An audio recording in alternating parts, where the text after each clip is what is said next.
ikaze nanone kuri updates aho bigaragara ko ihuriro rya FARDC rikomeje naryo gutegura operation Karundura. Ni nyuma yuko bamaze kubona yuko AFC M23 nabo bakomeje kugenda abakora operation zigiye zitandukanye mu kugenda bavumbura bamwe mu bagambanyi biri huriro rya AFC M23.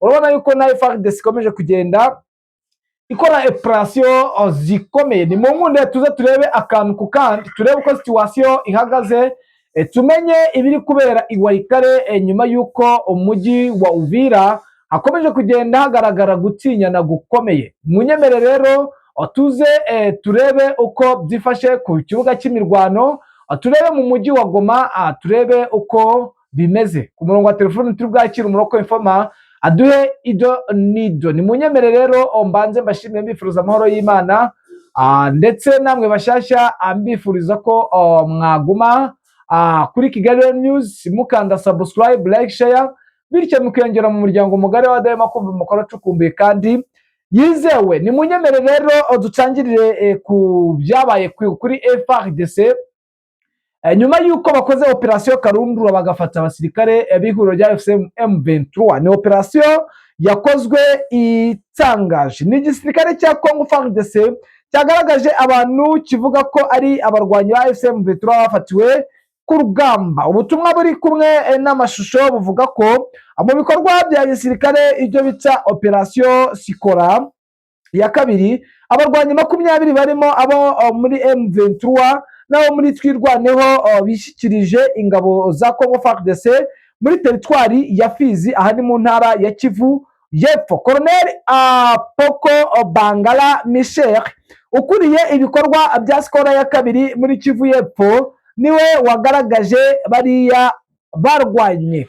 FARDC ivuga ko bahawe ubufasha bw'ubuvuzi n'ibyo kurya igihe bahitagamo kwitanga ku ngabo za leta mu Mikenge. Aba barwanyi ngo bari muri centre ya Minembwe, bakaba bari bafite intwaro zirimo imbunda yo mu bwoko bwa AK47, mitrailleuse PKM n'izitwa Lance Rocket RPG7.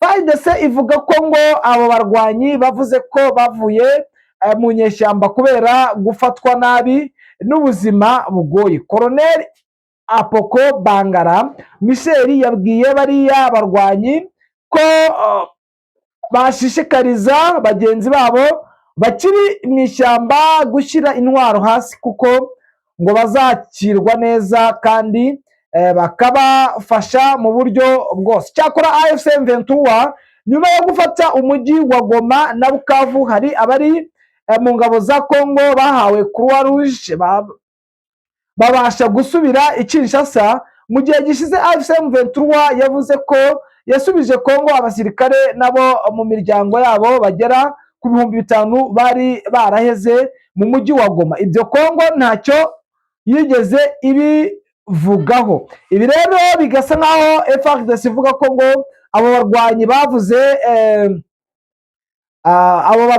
bavuze ko bavuye mu nyeshyamba kubera gufatwa nabi n'ubuzima bugoye. Colonel Apoko Bangala Michel yabwiye bariya barwanyi ko bagomba gushishikariza n'abandi bari mu mitwe yitwaje intwaro. Ibi rero bigasigura ko bamwe muri operation zigiye zitandukanye, amakuru ari kugenda acaracara ku binyamakuru bigiye bitandukanye, bivugwa ko AFC M23 yohereje abatasi nabo muri la teritwari ya Fizi hepfo mu bice bya Baraka ndetse no mu nkengero zaho, akaba ayo operation ya wenda yaba yabaye, ariko abandi bagahakana ko izi ngabo atari za AFC M23 cyangwa MRDP twirwaneho. Ibi byose nubwo biri kuba, intambara irakomeye na operation ku ihuriro rya AFC M23 irakomeje mu bice bigiye bitandukanye, aho nakubwira yuko bakomeje kugenda bubaka ubuyobozi buzima kandi budafite amanyanga nyuma yuko bahagaritse bidasubirwaho uwo bita Chisolo Yane. Kugira ngo tumenye neza uko situation ihagaze, reka twakire umuroko informa atubwire uko byifashe ku kibuga cy'imirwano aho ibintu biri kubera. Bwana Bizima, wiriwe neza? Mwiriwe neza. Biragaragara yuko intambara yahinduye isura ubu magingo aya, intambara iri kuba ari iya diplomasi cyangwa se iyo gucukumbura cyangwa kubaka icyizere mu madefense agiye atandukanye cyangwa mu basirikare. Biravugwa ko Chisoro yani wa AFC M23 yaba yirukanywe mu gisirikare. Zifashe bite, bimeze bite bwana Bizima? Yego, uyu ni umuyobozi wakoraga mu biro bikuru bya Colonel Nanga, ndetse ubona ko amazemo igihe. Baravuga ko bamwirukaniye ko yari afite ingeso yo kuba yabangamiraga igitsina gore, ndetse harimo umwe watanze amakuru neza ko yashatse kumusambanyiriza muri biro.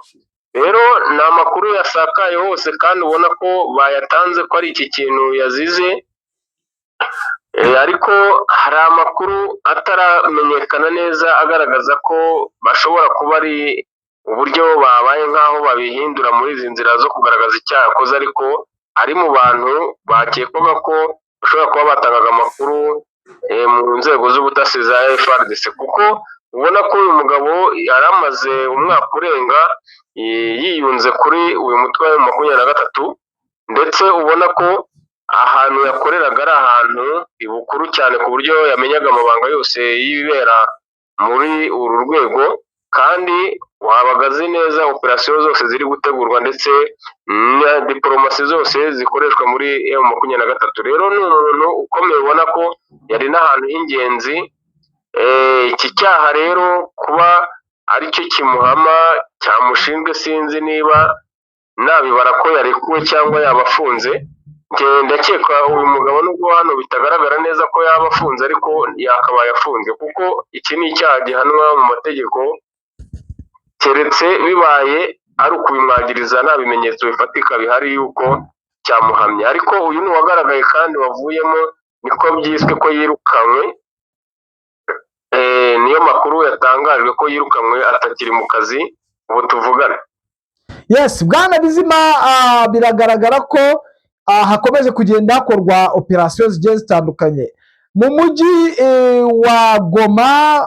Uyu munsi nagiye mbona amafoto acaracara bari kwizihiza irayidi, wenda tunaboneyeho kwifuriza abayisilamu bose irayidi nziza, ariko nkabona umutekano urakajijwe ku rwego rwo hejuru. Ubona yuko ni ubwa mbere njye nabona abasivile bacungirwa umutekano ku rwego rwo hejuru. Bwana Bizima, biravugwa ko umujyi wa Goma ugeramijwe. Umutekano w'umujyi wa Goma sahi iyi wifashe ute, bitewe n'uko ibyo njye nagiye mbona ku mavideo bisa nk'ibyatunga abatari bake uretse nanjye? Yego, ubundi kikwereka ahantu hari ikibazo mu bijyanye n'umutekano, bibonera umutekano w'ahantu hose habasha guhurira abantu benshi, nibwo umenya ko urwego rushinzwe umutekano, urwego rwabo rw'ubutasi ruba ruri gukora rukoresha imbaraga ku rwego rwo hejuru. Ubwo amakuru atahurwa menshi muri uyu mujyi wa Goma ku ntasi za FARDC ndetse n'ibikorwa by'ubugizi bwa nabi byihishemo, nyuma yaho ubona ko mu bitero byose bimaze kuba nyuma ari ibitero byateguwe ndetse kandi bitegurirwa muri uyu mujyi wa Goma, akaba ari naho bibera. Niyo mpamvu ubona ko hari ikibazo cyane gikomeye cy'umutekano, kuko nk'uyu munsi wabonye ko bakoresheje polisi ziri ku rwego rwo hejuru kandi zifite ibikoresho bishoboka byose. Ingabo nazo niko byari bimeze, ndetse bifashishije na drone mu kirere mu bice bitandukanye, mu buryo bw'uko uyu wari umunsi ubona ko uri bugire ihuriro ry'abantu benshi bashobora guteranira hamwe, kandi umuntu w'umugizi wa nabi uwo ari we wese ushaka kugaragaza ko uyu mujyi nta mutekano ufite yari kwifashisha uno munsi bitewe n'urujya n'uruza rw'abantu bari barimo. Rero ni ikikwereka ko uyu mujyi harimo ikibazo gikomeye gisa n'icyishe cy'umutekano muke, ndetse n'abanzi bo guhungabanya umutekano muri uyu mujyi wa Goma. Ariko ubona ko M23 yabihagurukiye cyane mu buryo ubona ko buri kantu kose bagakurikirana ku kandi bijyanye n'amakuru bafite kandi bazi neza ibiri kubera muri uyu mujyi. Yes, ku maxe agiye atandukanye biravugwa yuko Iwarikare hakomeje gukorerwa deployment, bigaragaza ko imirwano yabigiye kwimukira Iwarikare. Bwana Bizima, deployment ziri gukorerwa hehe? deployment ziri gukorwa cyane kandi ubona ko bidasanzwe ni yaha muri Masisi muri aka gace ka Muheto. Ubizi neza ko mu minsi itambutse wajyaga kumva ngo Wazalendo FARDC zafashe aka gace mu kandi kanya zigakuwemo. Cyari ikibazo cyane cy'uko utu duce nta ngabo zari ziriyo za M23, ariko ubu hari deployment cyane hano Muheto mu centre kandi igizwe n'ingabo nyinshi zabashije kuhagera ku munsi w'ejo. Igikorwa ubona ko gikomeye rero M23 yahagurukiye mu buryo ubona ko ishaka kugenzura aka gace cyane kandi gahoramo imirwano. Urabizi neza ko aka gace ka Muheto ariko kavukamo General Mayanga, uyu witabye ubuyobozi bwa FARDC Kinshasa bikarangira agumyeyo. Bivuga ko anafungishijwe ijisho bijyanye n'amafaranga ya Wazalendo yagiye ngo arya akayaheza ntahembe abasirikare bikageza ubwo bigumura. Aka ni agace ubona ko bakoreye deployment igihe kimwe n'izi nce za Remeka, ndetse banakekaga ko ari ibitero bagiye kugaba ababibonaga, ariko naho ni force zaje ziyongera ku zari ziriyo. Ndetse no muri Warikare muri aka gace ka Ekobo naho ubona ko naho hari deployment nshya, ukongeraho aka gace ka Gasheberi nako kongereyemo ingabo, nabwo ubona ko ni deployment zakozwe mu buryo bukomeye kandi zagiye zijya mu bice byiza, ubona ko zirimo n'ingabo nyinshi. Rero haribazwa ko hari ikintu M23 yaba iri gutegura muri Warikare, kuko ubona ko izi nzira zose ariyo zerekeza, kandi ubona ko izi forces zisa naho zari zimaze igihe nko mu kiruhuko, kuko ubona ko imirwano akenshi habatezaga ari ya indi yazaga itejwe na Wazalendo cyangwa FDLR. Ubona ko rero hari ikintu bari gutegura gishobora kuba aribo bagitangije muri iyi minsi bijyanye n'izi deployment zidasanzwe muri ibi bice, ndetse ubona ko ari byo mu bice by'icyaro cyane biri mu mashyamba menshi usatira Warikare. Yes, biravugwa ko mu minsi yashize n'iminsi ibiri iciyeho ko indege ya Rokobuteri yarasiwe i Warikare, yari yagiye sinzi ibyo yari yagiyemo, niba ari urwego rw'ubutasi, ariko sinzi nimba Rokobuteri ikora ubutasi. Bigaragaza ko n'ubundi iyi Warikare ifite urwikango rukomeye, kubera ko AFC M23 isaha yayo yose yayinjiramo. Maginga ya i Warikare niki yamarira cyane iki yafashe ihuriro rya AFC M23 baramutse bayishyize mu biganza mu kugumya gucunga umutekano w'ibice bagufashe muri Nord Kivu? Yego, Warikare ikintu ubona ko baba bayishakamo, urabona Warikare bari banayigezemo muri kijya gihe bayitakazaga bagasubira inyuma, baza haza Kibati na Gasheberi muri cya gihe cy'agahenge, aribwo bavaga no muri za Uvira. Ni agace ubona ko icyo kabafasha cyane ari ukubona ko baba bashaka umutekano wa Masisi, ubona ko isatiriye ibirindiro bikuru bya M23 ni mu mujyi wa Goma. Urabona ko kugira ngo ube ufite ibice ugenzura muri Warikare, ubashe kuba warwana na force ziriyo, uzizana uzigeze muri Masisi, ufate ibi bice bya za Gicanga umanuka hasi hano, byagutwara amezi utabarukwa angana bijyanye n'imbaraga z'ingabo zaba ziri muri kiriya gice, kuko uzi ko ari gake M23 igitakaza ibice binini cyane. Rero urabona ko nta mutekano Masisi yazigera igira iyi Warikare imeze kuri iyi imeze ifitwe na FDLR ndetse Wazalendo na FARDC, kuko ibirindiro bikuru byose byabaye nk'ibisenywa muri Masisi, kandi byari bikomeye cyane ku rwego rwo hejuru. Harimo izi ntuza twavugaga ahangaha Muheto, ubona ko ari indiri ya Wazalendo ndetse na FDLR imyaka myinshi. Aha hose iyi coalition zabaga zose bahise bazisunika, zisa n'izinjira muri Warikare. Warikare ni itsiko rero ririmo operasiyo iri ku mpande zose kuri FARDC, ndetse ubona ko harimo abasirikare benshi, ariyo mpamvu bashaka kugira ngo bapushinge babasunike, n'iyo batayifata yose ariko bakigarurira ibice bisatira Masisi, byabaha umutekano ku buryo ibitero byose byajya biba nk'ibisibanira muri izi nce za Warikare, nk'uko ubona mu Minembwe ntawe ujya ava mu byinyo.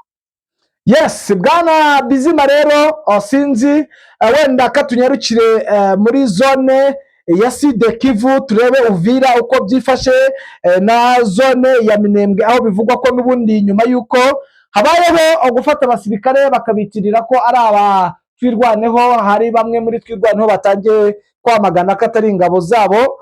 ndetse imfizi bakavuga ko nta deployment bari bafiteyo. Ukurikiranira bya hafi iyi mirwano cyangwa ukurikiranira bya hafi umutekano wo muri ibyo bice ko ari naho uherereye. Bari abasirikare sinzi nimba babashije kubabona, bivugwa ko ari aba MLDP twirwaneho, baba barageze muri zone ya Fizi gukora y'iki, ko hari na deployment za MLDP twirwaneho zibayo cyangwa AFC M23? Kiriya ni ikintu ni style cyane ikunze kugirwa na Wazalendo ndetse na FRDC, ariko ibyo babikora ahanini ari uburyo bwo kugira ngo base naho bateze wenda impagarara cyane ku bakunzi b'izi ngabo za twirwaneho ndetse n'imiryango yabo, kuko ntabwo ushobora kumbwira ko umubare w'ingabo zingana kuriya zava mu bice zigenzura zikajya kwinjira muri Fizi zambaye impuzankano. Yabaye ari intelligence, hari ubundi buryo bagendamo bitandukanye na kuriya bameze, kuko iyo barebye mu mashusho nanjye nabashije kubona rwose, kandi si ubwa mbere bikozwe, urabyibuka byigeze bikorwa muri Karehe hariya hafi zone Karehe, ubwo bagaragazaga ingabo zigera abasirikare bagera muri 14 n'ubundi bari kubagaburira babaha igikoma n'amandazi, ariko bavuga ko ari aba M23. Ibyo ni ibintu byaje kugaragara nyuma ko harimo ishusho y'uwari uhahagaze ku ruhande atavuga, ubona ko ari ushinzwe umutekano, ndetse n'undi wari wicaye muri abo bafashwe. Haza kugaragara amashusho yabo nyuma y'umunsi umwe muri bamwe banywaga igikoma ry'amandazi yapfuye, kandi bagaragaza ko ari uwa Wazalendo. Rero ni ikintu bajya bakora inshuro nyinshi, ubona ko ari uburyo bwo gusa naho ari propaganda baba bashaka gukora bijyanye n'ibyo bashaka kugeraho, ariko nta ngabo za twirwanaho zafatirwa hari ahantu muri Fizi muri biriya birometero, kandi ari umubare ungana kuriya wambaye impuzankano, uzi force ziri mu mayira hose kiriya gice, ubwo urumva inzira y'abakoreshejwe nawe wakumva ko ari ibintu bidashoboka. Yes, imirwano biravugwa ko isa nk'iyahosheje mu mujyi wa Uvira. Ni iki cyatumye intambara ihoshwa? Intambara isa n'iyahosheje, ubona ko akenshi hari style iri kuba muri iyi mirwano kenshi, yaba mu Minembwe cyangwa aka gace ka Plaine de Rusizi. Ubona ko M23 itajya igaba ibitero, akenshi ari igabwaho ibitero, ahubwo ikabisubiza, bikanaba ngombwa ko hari uduce yigarurira bijyanye n'uko yashubije ibitero yagabweho. Rero ikiriho hano kuva muri iyi ntambara iheruka, baraswa na FRDC ndetse na Police bari kumwe, babashije gusa naho badivasinga ariko bagira aho bahagararira.